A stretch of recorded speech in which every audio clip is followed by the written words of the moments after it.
y, y ahí les aparece un anuncio, por favor le dan adelante, ¿verdad? Bueno, entonces, estamos, es, ahora sí ya. Vamos a ver 4 situaciones en las que el Señor Jesucristo estuvo en dificultades. Grandes dificultades que a cualquier creyente podría frustrar y renunciar también. ¿Por qué?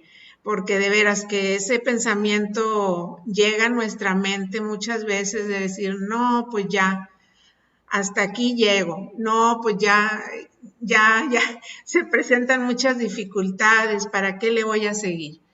Pero todas esas dificultades el Señor Jesús las aprovechó para enseñar verdades espirituales, ¿sí?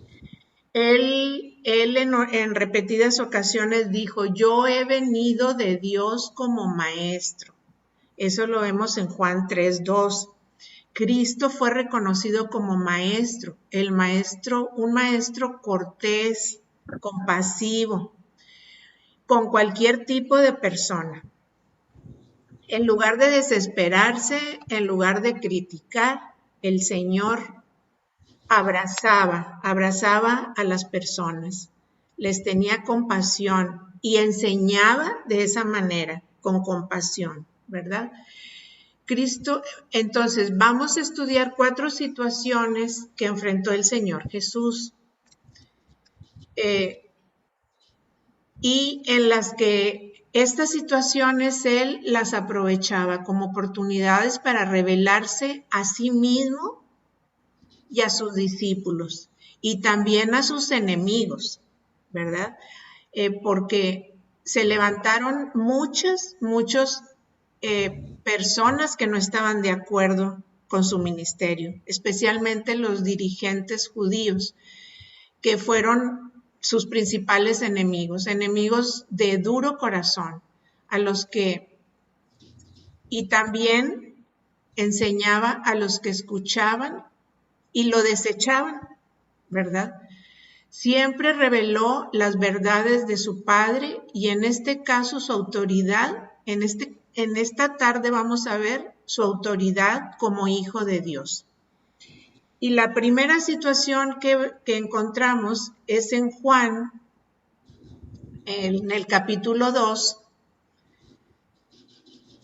del versículo 13 al 22, ¿sí? Del 13 al 22. Yo le quiero pedir a mi hermana Chela que por favor haga la lectura de Juan 2, del 13 al 17, por favor. Vamos a Sí, escuchar lo que dice aquí.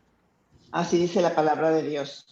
Estaba cerca la Pascua de los judíos y subió Jesús a Jerusalén. Y halló en el templo a los que vendían bueyes, ovejas y palomas y a los cambistas allí sentados. Y haciendo un azote de cuerdas, echó fuera del templo a todos, y las ovejas y los bueyes, y esparció las monedas de los cambistas y volcó las mesas. Y dijo a los que vendían palomas, quitad de aquí esto, y no hagáis de la casa de mi padre casa de mercado. Entonces se acordaron sus discípulos que está escrito, el celo de tu casa me consume. Sí. Bueno, ya recordamos esta escena, ¿verdad, hermanas? Se trata de estaba próxima la Pascua y era cuando llegaban muchos peregrinos, ¿verdad? Le podemos decir peregrinos porque venían de muchas partes. Venían de Egipto, de Persia, de Roma, de muchísimos lugares, ¿verdad?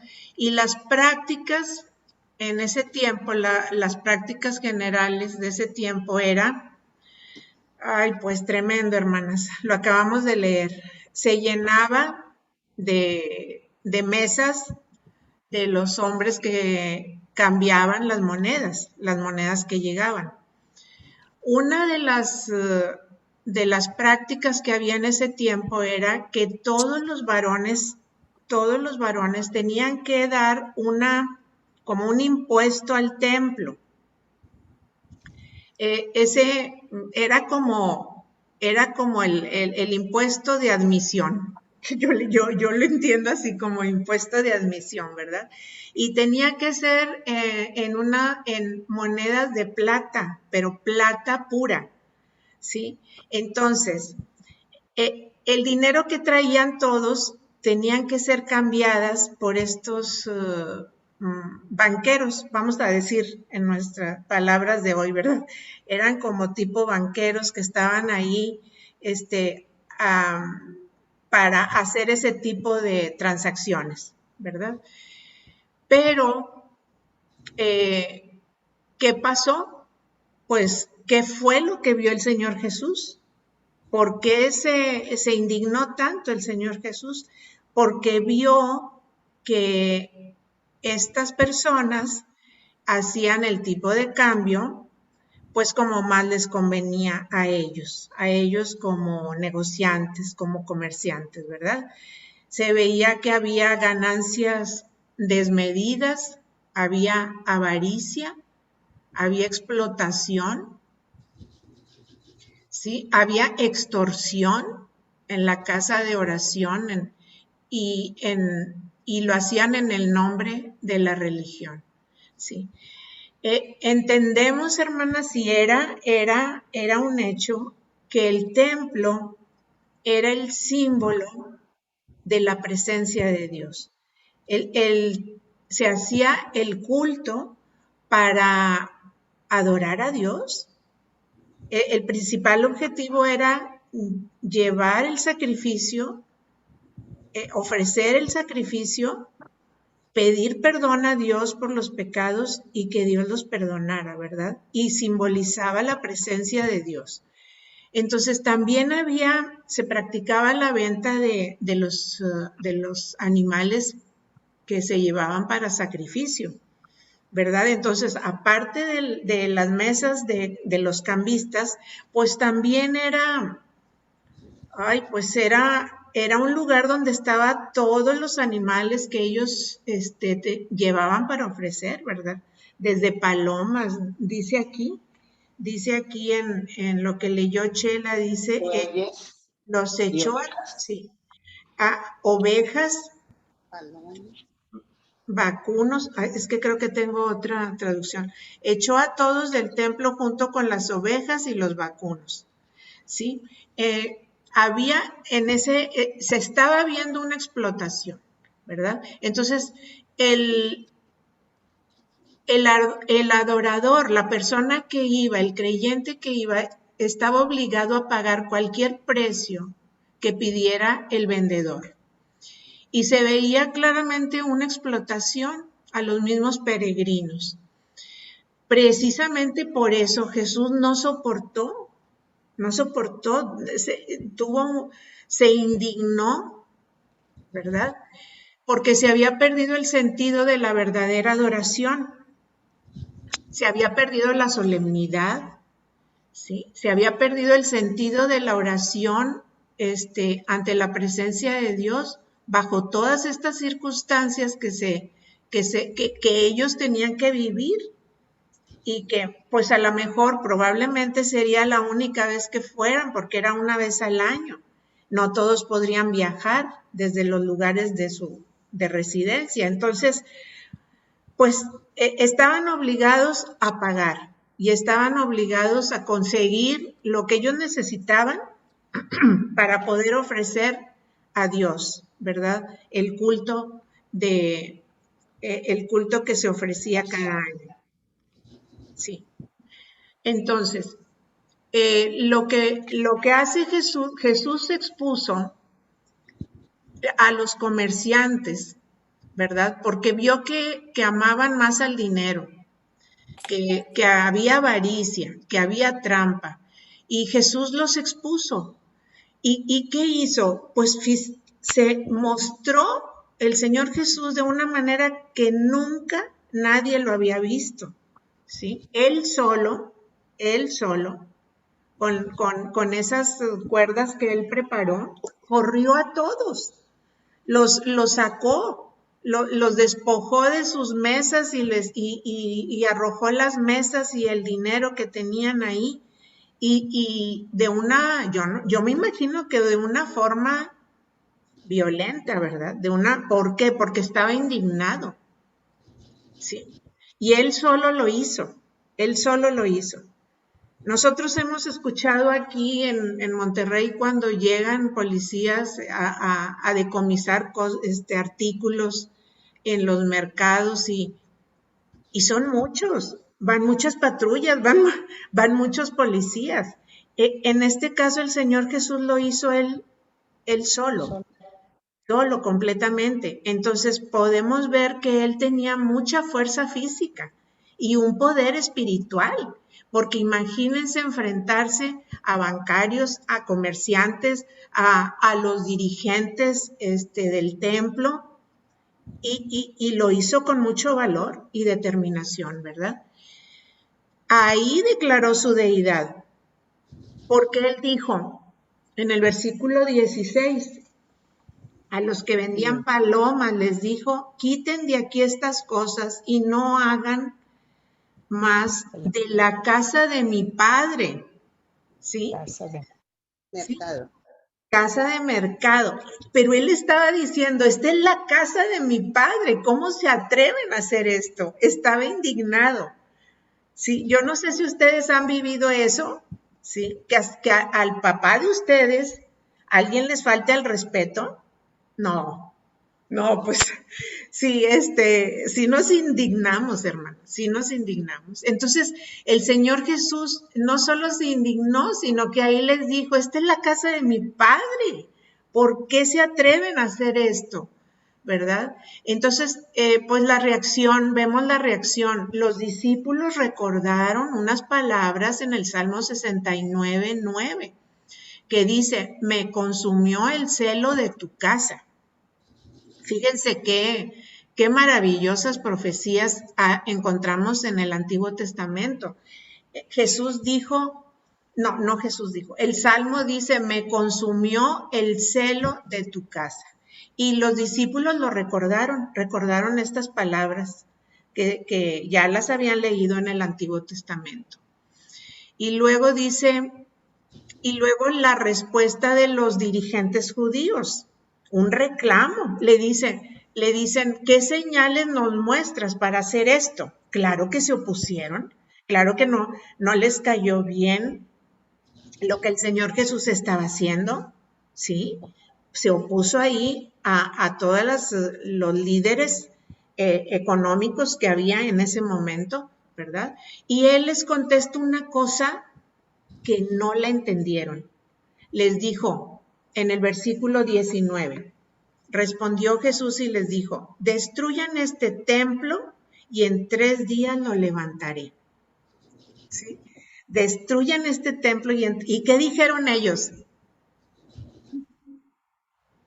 Dijeron, pero si el templo se tardó 46 años en hacerlo, 46 años el templo, y era el segundo templo, porque el primer templo era más majestuoso, ¿verdad? El que hizo Salomón.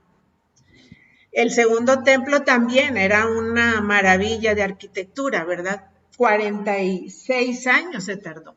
Entonces, ellos no podían...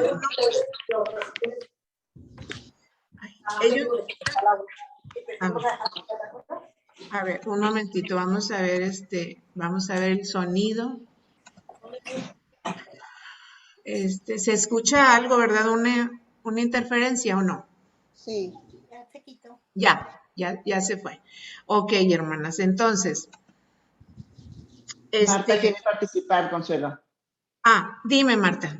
Elito, creo que tú puedes controlar lo de los micrófonos. Hay varios cuadros con el micrófono abierto. Ahorita los estoy checando, Marta, pero ya no están abiertos. Bueno, el hermano Olivia sí, nada más. Es el único. Todos los demás sí están cerrados. Bueno, ok. Entonces vamos a continuar. A ver. Déjenme sacar otra vez mi acordeón. Estoy leyendo aquí mis notas, hermanos. Entonces, ellos se indignaron, los dirigentes judíos, ¿verdad? Obviamente, ellos eran la autoridad en ese lugar y no entendieron lo que estaba haciendo el Señor Jesús. No podían entender que Cristo hablaba del templo, pero de su cuerpo, ¿sí? No captaban el mensaje espiritual, ellos ya estaban, su mente materializada, ¿verdad? Y no podían ver las verdades espirituales que estaba enseñando el Señor Jesús, ¿sí? Entonces, bueno, aquí saqué lo que viene en el libro y comentarios acerca de las verdades espirituales que vemos en este episodio, ¿sí? El Señor Jesús declaró su autoridad sobre la casa de ¿quién? De su Padre, ¿sí? Él dijo, esta es mi jurisdicción, esta es la casa de mi Padre, esta es la casa de mi Padre y a mi Padre venimos a adorarlo, ¿sí? Entonces, eso fue lo primero. En segundo lugar, el sacrificio de los animales llegaba a su fin. ¿Por qué? Porque Cristo sería el Cordero de Dios, el que quitaba el pecado, ¿verdad? Ese era el propósito del sacrificio de los animales y bien fundamentado en el Antiguo Testamento, ¿verdad? Porque obviamente que el hombre no se puede acercar a Dios con pecado. Entonces, para eso era el sacrificio de aquellos animales, era una ofrenda. Pero Juan el Bautista dijo, he aquí el Cordero de Dios que quita el pecado del mundo. También anticipó su muerte y su resurrección, ¿sí? Que él mismo sería el templo suficiente para todo el mundo. ¿Por qué? Porque a través de él, Cristo cumple el verdadero camino a Dios, simbolizando el templo. En esas palabras, él simboliza el templo, en esas palabras, ¿verdad? Él dice, a través de mí, ustedes van a poder adorar a través de mi muerte y mi resurrección, ¿verdad? Porque venía la resurrección. Luego, las iglesias no deben imponer prácticas que dificulten la adoración a Dios. Ese es un comentario del autor, un comentario que viene aquí y estoy de acuerdo, ¿sí? Que las iglesias, la iglesia es el cuerpo de Cristo, ¿sí? Y yo creo que aquí lo que él quiere decir que en los templos no se impongan prácticas que dificulten la adoración de Dios en los templos, ¿verdad? Bueno, el verdadero culto a Dios pide corazones limpios. El verdadero culto a Dios, en ese momento, ellos iban a celebrar la Pascua, y la Pascua era liberación. ¿Y qué pasaba? Pues ellos se estaban viendo afectados por todo el comercio, por toda la venta, por todo lo que se hacía ahí. Y entonces pues se veían obligados a cumplir con todos esos requisitos para entrar y adorar a Dios, ¿verdad? Entonces, el verdadero culto a Dios pide corazones limpios de avaricia o de injusticia. Bueno, hermanas, ahora vamos a pasar a la segunda situación que se presenta aquí, que el autor nos presenta. Lo encontramos ahora en Juan capítulo 5, versículo 16 al 18. A ver, Marta Hernández, ¿lo puedes leer, por favor? Juan, capítulo 5, 16 al 18.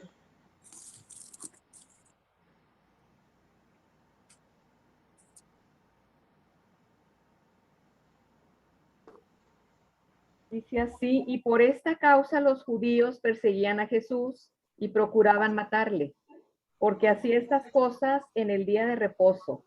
Y Jesús le respondió, mi Padre hasta ahora trabaja y yo trabajo. Por eso los judíos aún más procuraban matarle, porque no solo quebrantaba el día de reposo, sino que también decía que Dios era su propio Padre, haciéndose igual a Dios. Ok, muy bien. Entonces aquí vemos dos dificultades que enfrentó el Señor Jesús después de haber hecho un milagro tremendo, con aquel hombre paralítico en el estanque de Betesda, un milagro que ya lo vimos con la hermana Margarita, ¿verdad? Un milagro hermoso, precioso. Es otra situación que dejó secuelas de verdadero odio, porque dice que con esto que estaba haciendo el Señor Jesús, de sanar en sábado, ¿sí? Y de que él decía, y él dijo, mi Padre, bueno, dice, por esta causa los judíos perseguían a Jesús porque hacía estas cosas en sábado. Pero Jesús, defendiéndose, les dijo, pero mi Padre hasta ahora trabaja y yo también trabajo. Hermanas, yo cuando leí esto, hace muchos años que yo empezaba en la vida cristiana, pues yo en mi mente yo decía, el Señor creó todas las cosas y el séptimo día descansó. Pero cuando yo leí esto, que dije, es verdad, el Señor sigue trabajando, el Señor no está descansando, ¿verdad? Mi Padre hasta ahora trabaja y también yo trabajo. Así dice el Señor Jesús. Yo me quedé así maravillada, porque el trabajo de Dios no termina nunca, el trabajo de Dios no termina. Entonces, ¿qué pasó aquí con los dirigentes? ¿Qué pasó aquí con los enemigos? Pues que dijeron, está quebrantando el día de reposo, la ordenanza, ¿sí? Y aparte, se está igualando a Dios, está diciendo que Dios es su Padre, ¿sí? Y que Él también trabaja porque su Padre trabaja. Y por esta razón, pues dice, y aún más procuraban matarle, porque no solo quebrantaba el sábado, sino que ahora le agregaban blasfemia, ¿verdad? Entonces,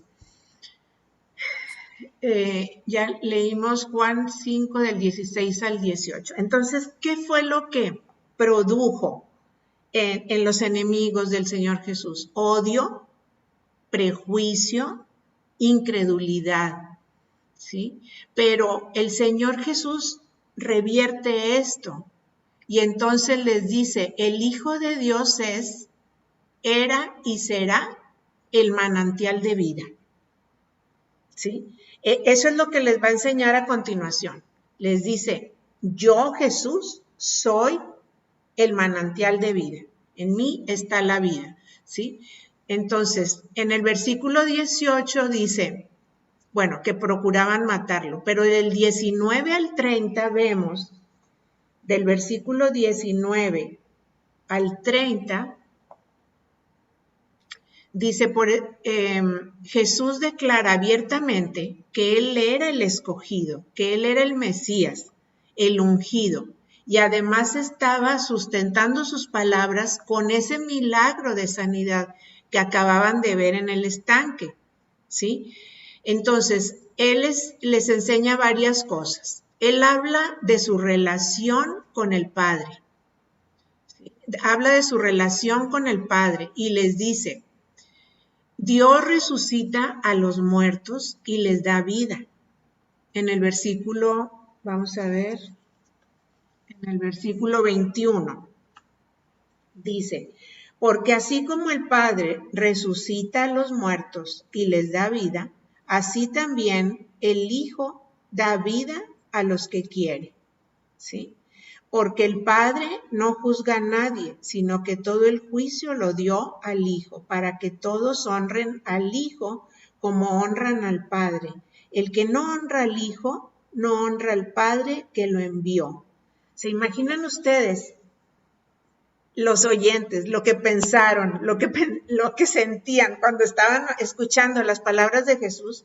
Porque enseguida dice, pero pues si este es el hijo del carpintero, y conocemos a su padre y a su madre. ¿Cómo es que nos dice todo esto, verdad? No lo pudieron entender en ese momento. Entonces Jesús habla de la resurrección que da el Padre, que Dios resucita a los muertos y les da vida, y así el Hijo da vida a los que Él quiere. Cristo es la vida eterna. En el versículo 24 lo dice. Dice una verdad hermosa que debíamos de aprenderla de memoria. Dice, de cierto les digo, que el que oye mi palabra y cree el que me envió, tiene vida eterna. El tal no viene a condenación, sino que ha pasado de muerte a vida. ¿Sí? Eso es lo que dice el versículo 24. Y toda esa parte hasta el versículo 30, él habla de él y de su Padre. ¿Sí? Dice, todos los que me oyen vivirán. Y también dice, y porque así como el Padre tiene vida en sí mismo, así también dio al Hijo el tener vida en sí mismo. También le dio autoridad para hacer juicio, porque Él es el Hijo del Hombre. ¿Se imaginan ustedes cuando escucharon ellos que Jesús vino para juzgar al que no cree? Porque más adelante lo dice. Y el que no oye, no tendrá vida. El que no me oye, el que no me cree, no tendrá vida, ¿verdad? Entonces, vamos a ver en los últimos versículos, el 27 al 30. ¿Quién lo puede leer? ¿Lo puedes leer tú, Mimi, por favor? Sí, claro. Dice la palabra de Dios en el 27. Y también le dio autoridad de hacer juicio por cuanto es el Hijo del Hombre. No os maravilléis de esto, porque vendrá hora cuando todos los que están en los sepulcros oirán su voz, y los que hicieron lo bueno saldrán a resurrección de vida, mas los que hicieron lo malo a resurrección de condenación. No puedo yo hacer nada por mí mismos. Según oigo, así juzgo. Y mi juicio es justo, porque no busco mi voluntad, sino la voluntad del que me envió, la del Padre. Hasta ahí, ¿verdad? Hasta el 30, Mimi. Sí, hasta ahí. Ya lo leí. Ah, ok, muy bien. Entonces, él aquí también les habló de que un día los muertos en los sepulcros escucharán la voz del Señor Jesús. Fíjense, qué cosa tan maravillosa les estaba diciendo y nos dice a nosotros, ¿verdad? Que un día, ¿sí?, el Señor Jesús va a venir y va a llamar y los muertos se levantarán, ¿sí? Vendrá la resurrección para vida eterna. Entonces, eso era lo que Él les estaba enseñando, pero ellos no lo podían entender de ninguna manera, porque estaban en muerte espiritual. Y así estábamos nosotros antes, realmente, ¿sí? Cuando yo tomaba la Biblia, que todavía yo no recibía a Cristo, yo no entendía muchas cosas, yo no las entendía porque no tenía los sentidos espirituales, no tenía el Espíritu Santo que llega al creyente, que es el que ayuda a entender las cosas espirituales. Entonces ellos no lo entendían. Bueno, enseguida habla del versículo 31 hasta el final, hasta el versículo 47, habla de los testimonios a favor del Hijo, ¿verdad? ¿Por qué? Porque veía tan indignados a los dirigentes judíos que él quiso explicar sus credenciales, explicar sus credenciales, ¿verdad? Desde Juan 5, del 31 al 39, y luego en el 46, ¿verdad? El Señor les deja claro que Él es Dios, hecho carne, ¿verdad? Él es Dios hecho carne. Y luego les explica que los testigos de él es el Juan el Bautista, ¿sí? Juan el Bautista que vino y dio testimonio de él. Y de él dice, en el versículo 35, dice, él era como una antorcha que ardía y alumbraba, ¿sí? Que daba la luz de Dios, pero por un poco tiempo. Así lo dice el versículo 35. Él era antorcha que ardía y alumbraba, y ustedes quisieron regocijarse por un poco en su luz. Después habla de los milagros, de las obras que él vino a hacer, que su padre le mandó que hiciera, ¿verdad? Luego habla de que las escrituras también dan testimonio de él, porque los profetas hablaron de él. Y les menciona a Moisés. Dice, y no lo creen, ustedes no me creen. Dice, pero Moisés habló de mí, ¿sí? En el versículo 45 dice, no piensen que yo los acusaré delante del Padre. Hay quien los acuse. Moisés, en quien han puesto la esperanza, porque si ustedes creyeran a Moisés, me creerían a mí, pues él escribió de mí, pero si no creen a sus escritos, ¿cómo creerán a mis palabras? Entonces, hermanas, les estaba dando una bofetada con guante blanco, porque ellos eran pues los eruditos en la ley, en la palabra de Dios, ¿sí? Y él les estaba diciendo, Moisés habló de mí, Moisés dijo todo esto de mí, ¿sí? Y cuando menciona también que él era el hijo del hombre, hay una profecía en Daniel, ¿verdad? A ver, vamos a ver aquí. Así, en Daniel capítulo 13, del 7 al 14, dice, profecía cumplida, que vendría uno con poder, que recibiría el señorío, la gloria y el reino. Y dice, el Hijo del Hombre. Así, la frase como la dijo el Señor Jesús. Dice, también le dio autoridad para hacer juicio, porque es el Hijo del Hombre. Él mismo se dijo, yo soy el Hijo del Hombre. Yo soy ese que profetizó Daniel, que vendría con poder, ¿verdad? Entonces, eso es el testimonio que él da de sí mismo. Y luego habla del Hijo, bueno, hasta ahí se termina esta parte. Luego sigue la parte 3, hermanas. La número 3, que la encontramos también ahí enseguida, en el capítulo 6, Juan 6. Y ahí vemos que el Hijo Jesucristo es el sustentador de la vida. El anterior decía que era fuente de la vida eterna, ¿verdad? Y ahora vamos a ver que es sustentador de la vida, Entonces, en Juan 6:15, a ver, hermanas, Marta García Mercado, ¿tienes tu Biblia? Juan 6:15. Nada más el 15 y luego... Pero entendiendo Jesús que iban a venir para apoderarse de él y hacerle rey, volvió a retirarse al monte él solo. Él solo. Esto acaba de pasar, esto sucedió después de la alimentación de los 5,000, cuando se multiplicaron los panes y los pescados, allá en Galilea, junto al mar de Galilea, ¿verdad? Pasa exactamente ahí. Entonces dice que, a ver, vuélvelo a leer, por favor. Entendiendo Jesús. El 15. El 15.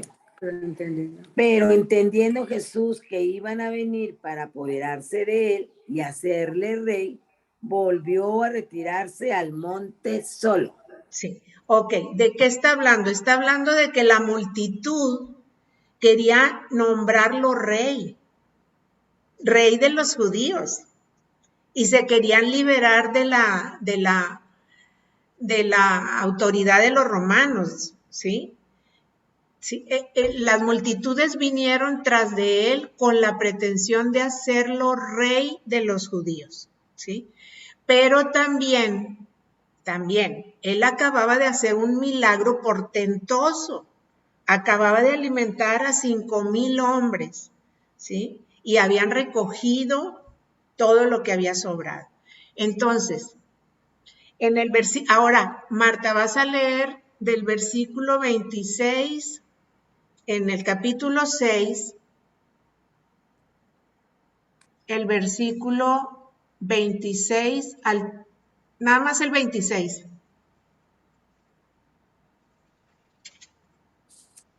¿El micrófono lo abriste? Sí. Dice, Jesús les respondió. Respondió Jesús y les dijo, de cierto os digo que me buscáis, no porque habéis visto las señales, sino porque comisteis el pan y os saciasteis. Y os saciaron. Querían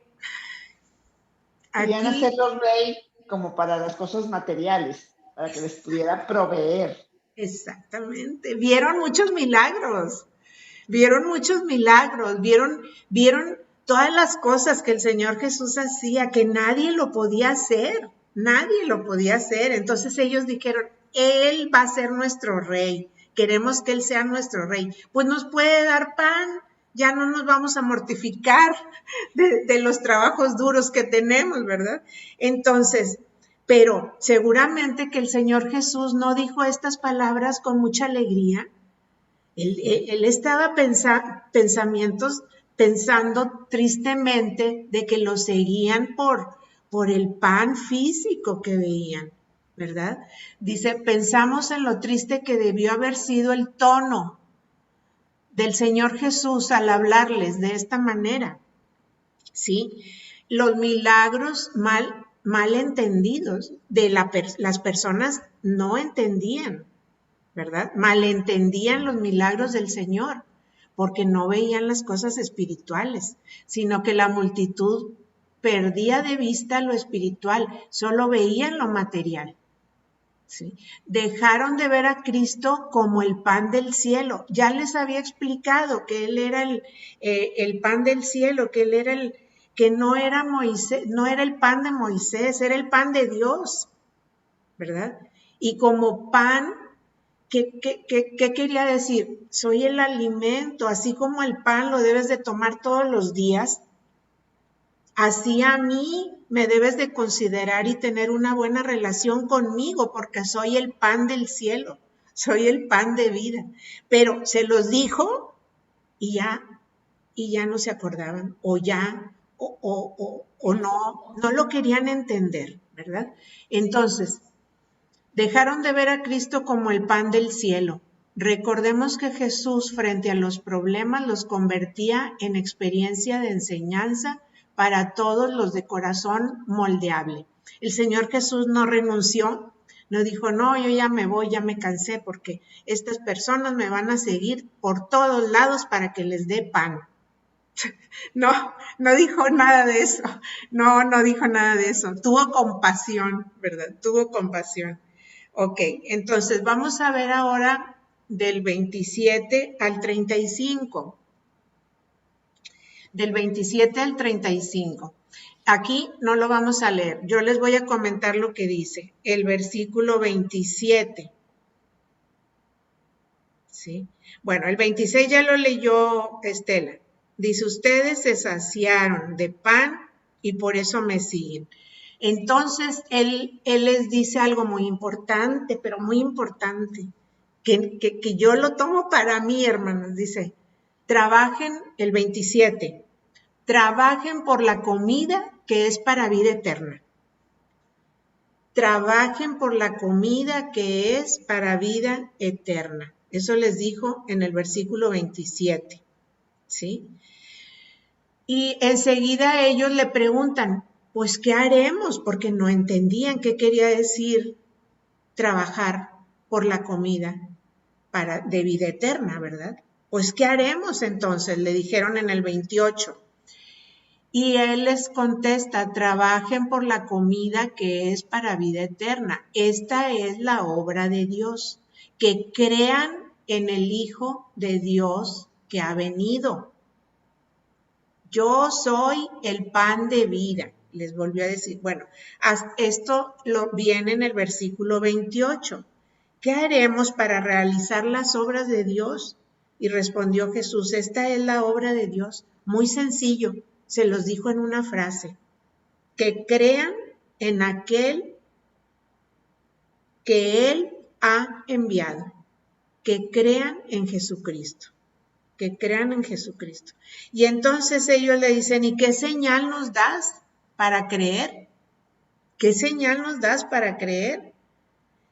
Pues en el versículo 30 dice, ¿qué señal pues haces tú para que veamos y creamos en ti? ¿Qué obras haces? Y entonces dice, nuestros padres comieron el maná en el desierto. Estoy en el versículo 31. Dice, comieron maná en el desierto, como está escrito, pan del cielo les dio a comer. El maná era un pan del cielo, era el pan de Dios que Dios envió para que ellos subsistieran, ¿verdad? Y entonces, Él les dice en el versículo 35, en el 35 les dice, yo soy el pan de vida, el que a mí viene nunca tendrá hambre, y el que en mí cree no tendrá sed jamás. ¿Sí? Yo soy el pan de vida, el pan del cielo. Entonces, hermanas, esto es una verdad espiritual que el Señor dio en aquel momento y ellos obviamente no lo podían entender, ¿verdad? No lo podían entender. Pero, y nosotros, gracias a que tenemos la palabra escrita y todo el contexto, podemos entender lo que quiere decir el Señor con el pan de vida, el pan del cielo, ¿sí? Que nosotros tenemos que alimentarnos correctamente, tenemos que tener una relación correcta con el Señor Jesús. ¿Cómo es la relación correcta? Pues leyendo su palabra, orando, ¿sí? Esa es una relación correcta con el Señor para poder que nosotros nos alimentemos de ese pan de vida, ¿verdad? Pero no nada más queda ahí, sino que es la resurrección para nosotros, porque ya lo sabemos después por todo lo que pasó y que leemos en su palabra, ¿verdad? Y entonces el Señor Jesús les dice otra revelación también en el versículo 40. Dice, todo lo que el Padre me da, vendrá a mí. Y el 40 dice, yo lo resucitaré en el día final. En el versículo 40 dice, esta es la voluntad de mi Padre, que todo aquel que mira al Hijo y cree en Él, tenga vida eterna, y que yo lo resucite en el día final. Estas, hermanas, son palabras de vida eterna, son palabras de salvación, son palabras de resurrección, ¿sí? A través de Cristo lo podemos recibir, a través de ese pan vivo, de ese pan de vida, ¿sí? Entonces, la verdad espiritual para todos los tiempos, en esto que acabamos de leer, en esto que acabamos de ver, es de que en Cristo está el perdón, en Cristo está la vida y en Cristo está la resurrección, ¿sí? Solamente en Cristo. En Cristo está, esa es la plenitud de vida, esa es la plenitud de vida. El sentirme perdonado, saber que tengo vida eterna y saber que me va a resucitar en el día final, ¿sí? Entonces el Señor Jesús nos explica aquí que Él está para satisfacer las necesidades más fundamentales de nuestra vida. Este fue el mensaje de Cristo en la sinagoga en Capernaum, ¿sí? En el versículo 59 dice, estas cosas dijo en la sinagoga cuando enseñaba en Capernaum. Pues qué valor, qué valiente nuestro Señor Jesucristo, qué autoridad espiritual, ¿verdad? Para declarar todas estas cosas. Y sabiendo que ya estaba amenazado de muerte, ¿verdad? Amenazado de muerte, ¿sí?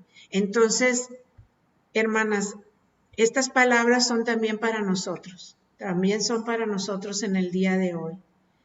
Jesús es el pan de vida, ¿sí? Esta parte de la lección se llama, es el sustentador de la vida. Él es el que nos sustenta, Él es el que nos alimenta, y no solo eso, sino que todo lo que vivimos, Él está alrededor de nosotros. Nos sustenta en todo, en lo material, en lo espiritual, en lo físico. Todas las cosas, Él sabe por qué suceden y para qué suceden. Y después de todo esto, estamos viendo de Él, de que Él dice, el que come mi carne y bebe mi sangre, esta parte no la leímos, en el versículo 54, fíjense hermanas, en el versículo 54 dice, el que come mi carne y bebe mi sangre, tiene vida eterna y yo lo resucitaré en el día final. Para los judíos, la sangre era algo inmundo. Imagínense ustedes que el Señor les diga, coman mi carne y beban mi sangre. Fue un escándalo para ellos, ¿sí? De que toda su enseñanza desde Deuteronomio, ¿sí? Cuando el Señor les da todas las leyes y que hablan de la sangre y que hablan de no comer la sangre y de no estar cerca de la sangre. ¿Se imaginan ustedes lo que pensaron en el momento en que el Señor Jesús les dice todo esto? Pero Él no estaba hablando de la carne y de la sangre, estaba hablando de su cuerpo espiritual, ¿verdad? De algo espiritual, de cosas espirituales que no podían entender, de que su cuerpo y su sangre sería entregada en el Calvario, que su sangre iba a ser derramada para el perdón de los pecados. Y lo entendieron hasta después, mucho tiempo después lo entendieron. Bueno, entonces lo último que les puedo decir de esta parte es que Él sustenta todas nuestras necesidades, desde lo más básico hasta lo más importante, que es la vida eterna, la salvación y la vida eterna. Él es el sustentador, ¿verdad? Y la última parte, hermanas, por favor, ténganme paciencia.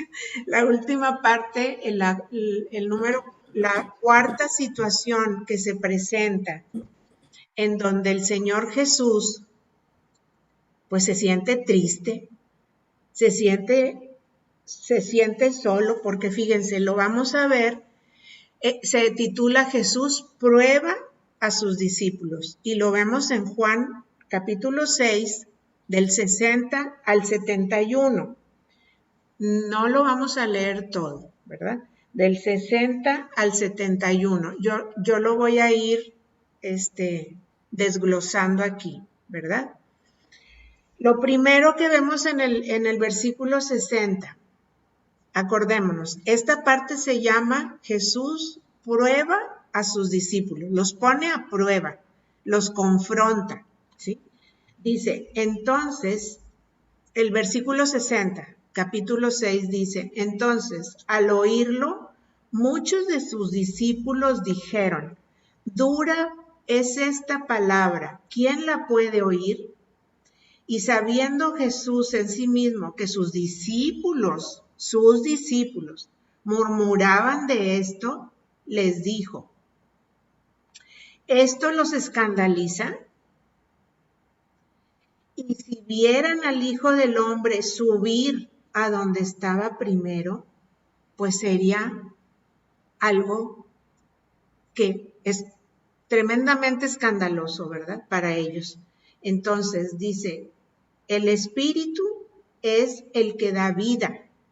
La carne no aprovecha para nada. Las palabras que yo les he hablado son espíritu y son vida. Ahí les hizo ya la aclaración de que no está hablando de que se van a comer su carne y que se van a tomar su sangre. No, les está diciendo, la carne para nada aprovecha. Y nosotros lo sabemos, ¿verdad? Nosotros lo sabemos. La carne para nada aprovecha, sino que es lo espiritual, lo que va a permanecer para siempre. Eso es lo que les está diciendo, ¿sí?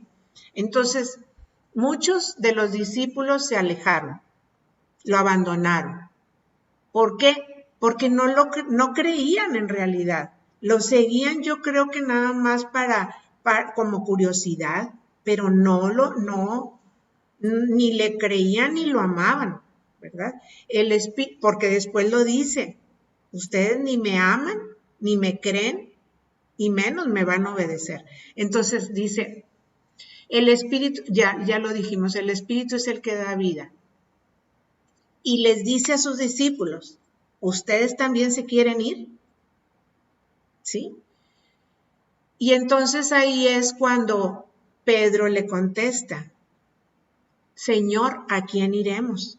Tú tienes palabras de vida eterna. Nosotros hemos creído y conocemos que tú eres el Santo de Dios. ¿Sí? Nosotros sabemos que tú eres el Santo de Dios. Entonces, ¿qué es lo que vemos aquí? Vemos que el mensaje de Jesús, ¿sí? Las verdades de Jesús siempre producen algo. O producen fe para crecimiento, o producen una división, deserción, ¿verdad? Algunos creían y otros ¿qué hacían? Huían, mejor se iban porque pues con él iban a estar siempre pues en peligro, porque el Señor estaba en peligro, el Señor Jesús, ¿verdad? Su vida en peligro. Entonces vemos que la soledad también fue parte de su vida como hombre, ¿sí? La soledad del abandono penetró en el alma del Señor Jesús, porque mucha gente se fue. Se fue porque se dio cuenta que no se trataba del pan material, sino espiritual, ¿verdad? Entonces, vamos a ver aquí en esta parte del 60 al versículo 71. Algunas enseñanzas, hermanas, que las saqué así muy rápidamente porque ya se me fue el tiempo. Dice, Jesús es el pan de vida. Solo Él ofrece vida espiritual. ¿Sí? Solamente en Él encontramos la vida espiritual. En Jesús. El Espíritu de Dios es ¿cómo obtenemos esa vida espiritual? A través del Espíritu de Dios que vendría al creyente. En ese momento Él no lo explicó aquí, no lo explicó. Lo explicó después, pero en este momento solamente Él dice, yo soy el pan de vida y la vida que yo doy es vida espiritual, vida eterna y resurrección. Luego, la resurrección en Cristo al final de los tiempos es una enseñanza incluida ahí, en esa parte, donde Él dice, yo soy el pan de vida. Luego, Jesús renueva el compromiso de sus discípulos poniéndolos a prueba. Sí los puso a prueba, hermanas. Sí los puso a prueba, porque primero les explicó lo de que tienen que comer mi carne y tienen que beber mi sangre. ¿Sí? Y luego, pues ya vemos la respuesta, que muchos se fueron. Y los discípulos, Él los enfrentó, les dijo directamente, ¿ustedes también se quieren ir? Y los discípulos se quedaron. Sus 12 discípulos se quedaron firmes, al lado de su maestro. Si el hombre abandona a Cristo, no hay a dónde ir. No hay otra, no podemos encontrar soluciones en otra parte. No podemos encontrar vida espiritual en otro lado. No podemos encontrar la resurrección en ningún lado. Solamente en Cristo y a través de Cristo. Y luego, al final, el último versículo, Jesús les dice, fíjense lo que, después de que Simón Pedro le contesta, ¿a quién iremos? Tú tienes palabras de vida eterna, solo tú tienes palabras de vida eterna.